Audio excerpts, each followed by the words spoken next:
Hello friends, welcome back to my channel. तो आज मैं फिर आ गई हूँ एक नई वीडियो के साथ। तो आपने मेरी पहली वीडियो को बहुत प्यार दिया, बहुत अच्छा रिस्पांस मिला। प्लीज़ आप ऐसे ही अपना प्यार बनाए रखें और मेरी वीडियो को अप्रिशिएट करते रहें और इस तरह से वीडियो को देखते रहें।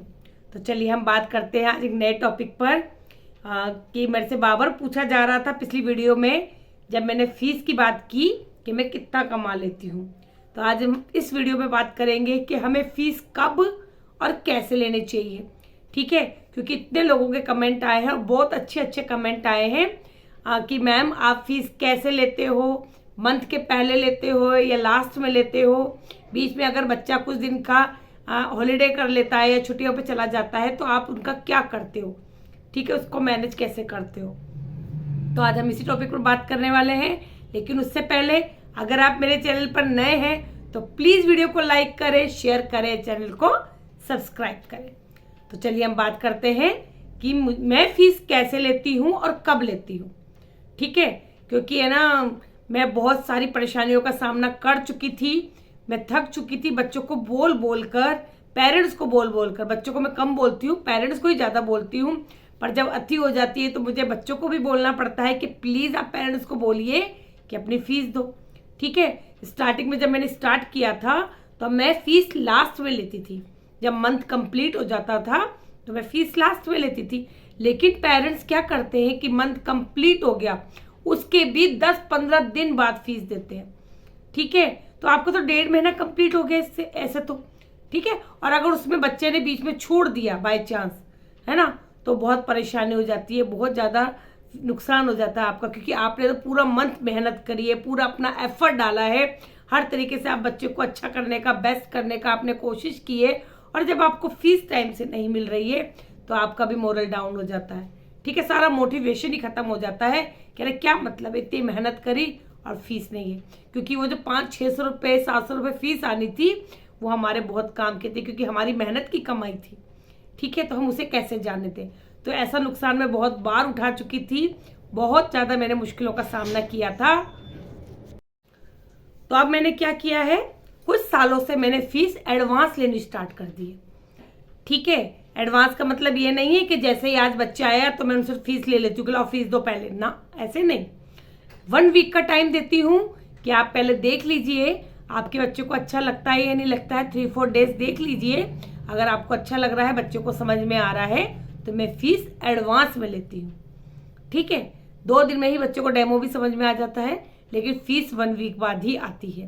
क्योंकि ऐसा कोई पेरेंट्स नहीं है कि 1 या 2 दिन में आपको बच्चा छोड़ के गया और आपको फीस दे दे साथ में। हाँ, 1 वीक का टाइम देती हूँ, 1 वीक बाद मैं फीस ले लेती हूँ। ठीक है, 1-2 बच्चे ऐसे हैं मेरे जो काफ़ी सालों से आ रहे हैं, वो 4th में पहुँच गए हैं, लेकिन वो मेरे पास प्ले ग्रुप से आ रहे हैं, तो उनकी फ़ीस लास्ट में आती है। क्योंकि आपके कुछ टर्म ऐसे बन जाते हैं कि आप उनसे बार नहीं कह सकते फ़ीस के लिए। फ़ीस टाइम पे आ जाती है, जैसे ही मंथ कंप्लीट होता है उसके 2 डेज़ के अंदर फ़ीस आ जाती है, तो मुझे बार नहीं कहना पड़ता। लेकिन बाकी बच्चों से मैं फ़ीस, जो नए आए हैं, जो आते हैं चले जाते हैं, बहुत सारे बच्चे ऐसे आए मेरे पास, मैं कब से पढ़ा रही हूँ मैं आपको बता चुकी हूँ, लेकिन मैं फ़ीस एडवांस लेती हूँ। ठीक है, तो आपको फ़ीस एडवांस लेनी है। आप एक रजिस्टर मेंटेन कर लीजिए कि आपके पास कौन सा बच्चा कौन सी डेट को आया और उसके बाद उसका मंथ कब कंप्लीट हो रहा है। क्योंकि एक क्वेश्चन मुझसे पूछा हरसिमरन कौर ने पूछा था कि मैम आप एडवांस फीस लेते हो या बाद में, तो इसका आंसर मैं दे चुकी हूँ कि मैं फ़ीस एडवांस में लेती हूँ।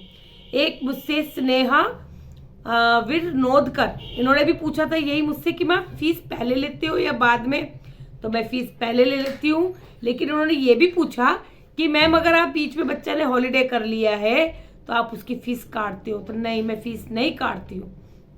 ये प्रॉब्लम मुझे भी फेस करनी पड़ी थी कि जैसे ना बच्चे क्या करते हैं कि दिवाली की छुट्टी आई तो मैं छुट्टी नहीं लगाती हूँ, 3 या 4 डेज़ की लगाती हूँ, लेकिन वो अपने गाँव चले गए 15 डेज़ के लिए। तो कि मैम 50 डेज़ ही बच्चा आया था, हम उतनी फ़ीस देंगे। क्यों भाई, हमने छुट्टी नहीं करी। स्कूल में भी आपके 8 या 10 दिन की छुट्टी लगती है, तो आपने क्या फ़ीस वहाँ पे काटी थी? हाँ, स्कूल में बोलने गए थे, आप नहीं बोलने गए थे ना, तो आप हमारी फ़ीस क्यों काट रहे हो? हम तो आपके अकेले बच्चों को 2 आवर्स दे रहे हैं और पूरी लगन और मेहनत से पढ़ा रहे हैं।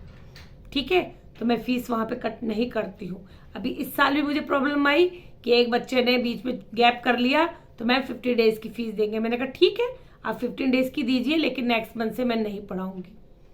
ठीक है, तो नेक्स्ट मंथ वापस आके मुझे सारी फीस देकर गए कि मैं बड़ाई नहीं कर रही हूँ, लेकिन मैं साफ मना कर देती हूँ, क्योंकि मुझे ऐसा नहीं चाहिए कि मैं रोज़ बच्चों से बोलूँ मुझे फीस दो फीस दो। मैं फीस चाहिए क्योंकि मैं मेहनत कर रही हूँ, लेकिन मैं भीख थोड़ा मांग रहे हैं, हम मेहनत के पैसे मांग रहे हैं अपने। ठीक है, हम मेहनत कर रहे हैं, हम बार बार थोड़ा बोलेंगे हमें फीस दो। ये पेरेंट्स को भी सोचना चाहिए कि अगर हम टीचर पढ़ा रही है तो उसको टाइम से फीस जानी चाहिए। ठीक है, कोई मजबूरी में या शौक में ही पढ़ा रहा है, कोई शौक तो उसको आने रहा कि शाम के 2 घंटे वो टाइम पास कर रहा है, मेहनत ही कर रहा है वो अपनी बैठ के। ठीक है, किसी की मजबूरी भी हो सकती है कि वो शाम के 2-3 घंटे आपके बच्चों को पढ़ा रहा है एक्स्ट्रा टाइम देकर। ठीक है, आप स्कूल में फीस देने में आनाकानी नहीं करते हो तो आप ट्यूशन में फीस देने में आनाकानी क्यों करते हो? और आपको देनी तो है। ठीक है, आप आज नहीं तो कल दोगे, तो इससे अच्छा आप टाइम से फीस दे दो तो सामने वाले के भी काम आ जाए। एक आयशा लिख रही है कि मैम केजी और 3rd के बच्चों को पढ़ाती हूँ, 600 फीस मिलती है मुझे दोनों बच्चों की। तो ये तो फीस बहुत कम है आयशा, लेकिन आप अपने आसपास देखिए कि आपकी कॉलोनी में या आपके पास एरिया में कितने ट्यूशन टीचर हैं, कितनी फीस ले रहे हैं, और बच्चे कौन से स्कूल से बिलोंग करते हैं, तो उसके अकॉर्डिंग आपको फीस दे रहे होंगे। क्योंकि मैं पहले भी कह चुकी हूँ कि आपको फीस आपके एरिया के अकॉर्डिंग, आपके कॉलोनी के अकॉर्डिंग, और जो बच्चों का अगर मिडिल क्लास है या अपर क्लास के, उसके अकॉर्डिंग ही आएगी। अच्छे स्कूल में पढ़ता है बच्चा तो आपको फीस अच्छे से दे सकते हैं। और एक ने लिखा था कि मैम 17,000 पर मंथ कमा लेती हूँ, तो बहुत अच्छी बात है, आप इतना अच्छा अर्न कर रहे हैं तो ये भी बहुत अच्छी बात है। और जब आप फीस ले रहे हैं, जैसे आपके पास बच्चा आया, अगर वो मिड में आ रहा है, मंथ के मिड में आ रहा है, या आपके पास 5 तारीख से आया, 10 से आया, 15 से आया, आप मंथली फीस लीजिए। आप मतलब उसको ये नहीं कि इस मंथ का पूरा हो गया तो उसका हिसाब कर रहे हो, नहीं, 5 डेट से आया तो नेक्स्ट 5 तक आपका मंथ कंप्लीट हो गया। ठीक है, आप 6 या 7 या 8 को बोल दीजिए कि आपको नए मंथ की फीस चाहिए। ठीक है, मैं पूरे मंथ की लेती हूँ, ये नहीं बच्चा 15 आया तो 15 डेज की मैंने फीस ले ली, उसके बाद 1 से लेकर और नेक्स्ट 30 तक मैं फीस लूँगी, ऐसा नहीं करती हूँ मैं बच्चे की डेट टू डेट फीस लेती हूँ कि बच्चा अगर 5 या 10 को आ रहा है तो नेक्स्ट 5 या 10 तक बच्चे का मंथ कंप्लीट हो गया, और उसके 3 या 4 दिन बाद मेरी फीस आ जाती है।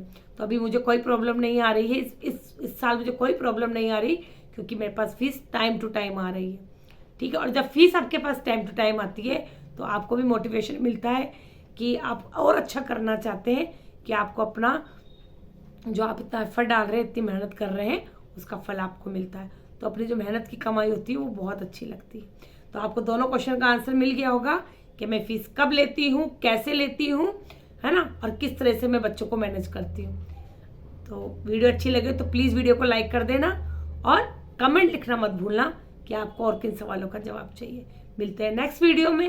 Okay then, thank you, bye.